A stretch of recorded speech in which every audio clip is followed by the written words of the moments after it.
Tune into another episode of TravTV. Another day, headed to the field, whatnot. Like it want to rain today, so we'll see what happens. But it's on my way headed to the field, and we got a 7-game homestand right now. We on the 2nd game of that, so we'll be home for the rest of the week. You know, later on this week, like I told you earlier, I'm gonna check out Suicide Squad. I ain't got no time right now because we play too late. It'll get done too late, but that's all that is. But I got a story I wanted to tell y'all. So about a week ago, I was after the game, I was, you know, parked outside my apartment house or whatever.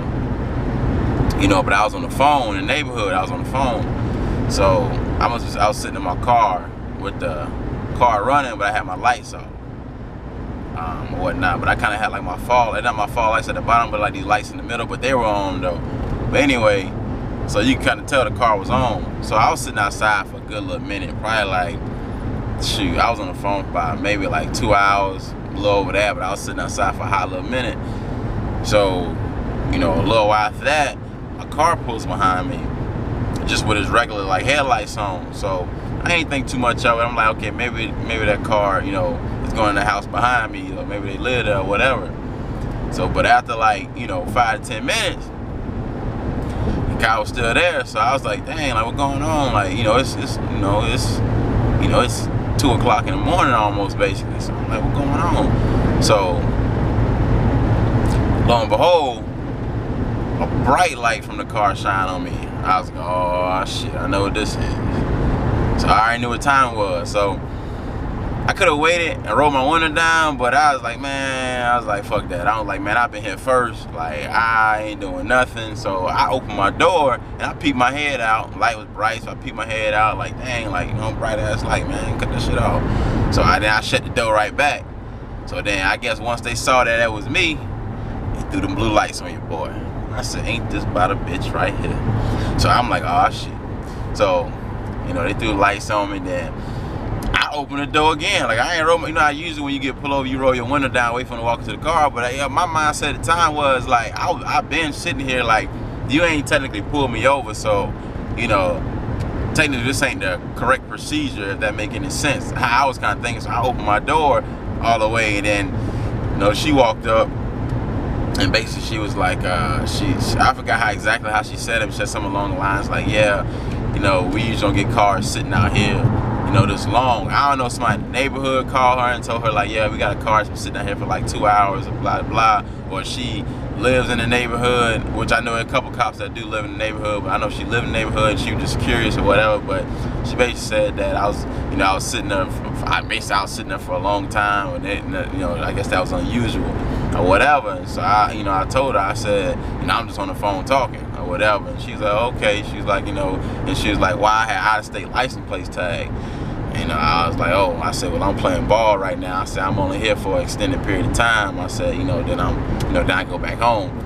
And she was like, all right, you know, whatever. So basically, you know, she was cool about the situation or whatever. Like, she wasn't being like rude or nothing like that. Like, you know, I wasn't doing nothing. Obviously, I was just sitting outside. So I guess you gotta look at that 2 ways. Like, okay, you know, they being protective, you know, as far as the community or whatever you want to say. Or you look at it like, you know, like, man, you wasn't doing nothing. She didn't have to bother you because technically I wasn't doing nothing. But, you know, it was kind of surreal, man. Basically what I'm trying to say, it was surreal because with all the stuff going on right now with cops and stuff going on in Texas and all that, you know, with that situation, you know, you never know, man. It's like, you know, and I mean, I ain't trying to even be funny, but I'm a black man driving a black car with dark ass tinted windows and a black Charger, so I'm already stereotyped. And I say that because I was in Cali, and this was like 2 years ago. I was in Cali and I had a cop pull me over. Believe it or not, I asked the cop, you know, if you don't mind, can I ask you why you pulled me over? The exact words out of his mouth, I quote unquote, was because you had out-of-state license plate tags and because of the kind of car you drove. I swear to you, that's what he told me. And I was like, I bust out laughing. This is a true story. I bust out laughing when he told me that. Like, I couldn't help it. I was like, dude, like, in my head, I'm thinking, you really put me on because of the kind of car I drive. So when I said that, I think he kind of felt like, cause he's about to go run my license and stuff like that. So I guess he felt like, yo, like, you know, like I guess he kind of felt like this is kind of stupid. And you think I'm bullshit? He gave my license back and just told me, you know, have a nice day. I guess kind of like when I bust out loud, I guess he kind of felt like, yo, like that just kind of sound kind of stupid for me to say. Like, true story, I would not make that up. You know what I'm saying? But I say that to say, man, y'all be careful out there, man. Like, it's crazy out there right now with all this going on with the cops and stuff like that. If you do get pulled over, you know what I'm saying, you doing 85 and a 70 and you're on the highway or something, and it's a dark area, personally, my advice is, I would do the speed limit, and then I get into a lit area. And then if the cop asks you, know, why you decided to, you know, keep driving after he pull you over, I'd be like, hey, no disrespect, I knew I was speeding. I think that's why you pulled me over, but I want to get into a lit area. It's too much happening right now. And that just what that was. Like, man, I'm telling you, man, y'all be safe out there, man. Y'all be careful. And that was pretty, like I said, that was kind of surreal, whatever for me, just because I knew I wasn't doing nothing. The cop came behind me, like I said, when all that going on. But man, y'all be careful out there in the streets, man. For real, man. You know what I'm saying? For real. I don't condone violence, but, you know, I hope we can overcome what we got going on as far as stuff in Texas, you know. Like I said, I don't condone none of that, you know. Like with the Black Lives Matter and all that, personally, I feel like all lives matter, you know. I mean, I got black, white, you know, Mexican, Dominican. I got all type of teammate friends that I'm mad cool with. You know, I understand the significance behind the quote-unquote Black Lives Matter. You know, I know that's a delicate topic and stuff like that, but I feel like personally, like, all lives matter. And like, we as a nation, we got bigger problems to worry about. And, you know, I mean, obviously that's one of the bigger problems. Don't get it twisted. But I just feel like, you know, we need to do better, man. Obviously, you know what I'm saying? Like, you know, like just like how they like killing, you know, African Americans, you know, how that going down, you know, for no apparent reason. Like, obviously that's messed up. And it sucks that it came to what the retaliation was to, you know, for that, you know, and it sucks because, like I said, I don't condone this, but it's almost like you've allowed it to happen so many times that it's like what you expect, you know, us to do. It's like that's the only way we feel like we can be heard. Like, y'all ain't, like, y'all just letting us get slaughtered, man, with no repercussions. So it's like y'all letting people get away with murder.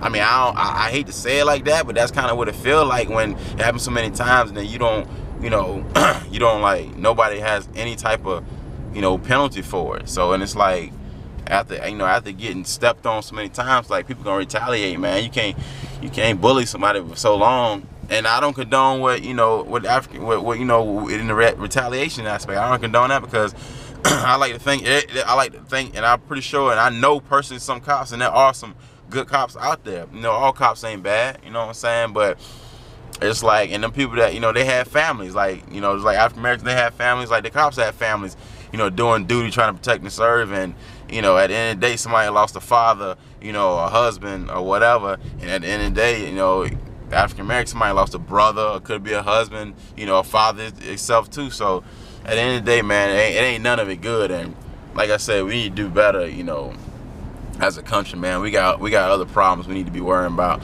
You know what I'm saying? We need to be worrying about Korea and with them nuclear weapons and stuff like that across the border. You know, we owe $6 trillion to China and stuff like that. Like, you know, we need to do better. But that's all I'm gonna say about that, man. I don't want to get too deep into that right now. But I'm gonna go to the field. If y'all do got any questions about any of that, I'll let your boy. I answer. I'll put it back in another video. Let you know how I feel. But that's just a quick vent of how I feel about that situation. And I'm just saying that I'm blessed that with that surreal moment with the cop that I came out, you know, fine on that. I really mean that, man, because at the time it was kind of crazy. Like, it's just like, ah, shit. But y'all stay blessed, man. Keep working hard, stay focused, do your thing, man. Let nobody tell you can't do nothing, man. And stay A1 from day one. I'll let your boy.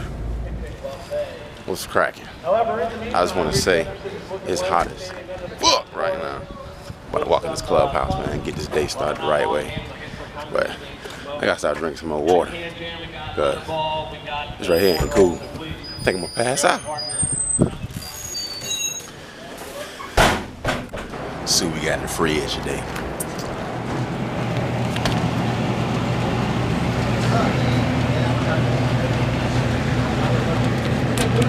Ain't shit in here but some bootleg sweet tea.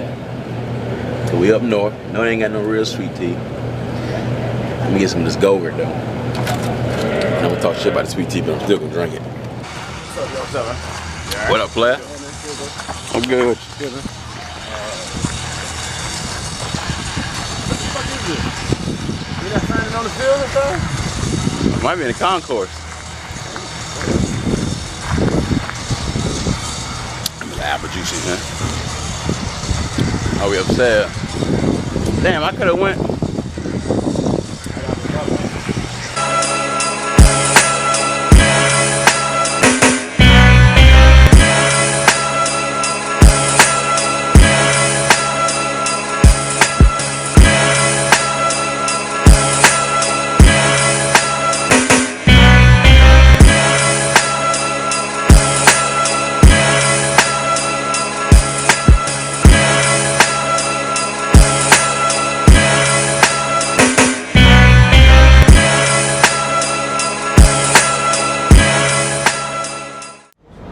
What's happening? 10:30 in the morning, Monday. Gotta take this road trip up there in New Jersey, man. Loading on the bus. About it, we got a 4-game road set. And back home. So we got going. What's going on? How you doing? I'm good. You? Yes, sir. I heard that. And I represent it right there.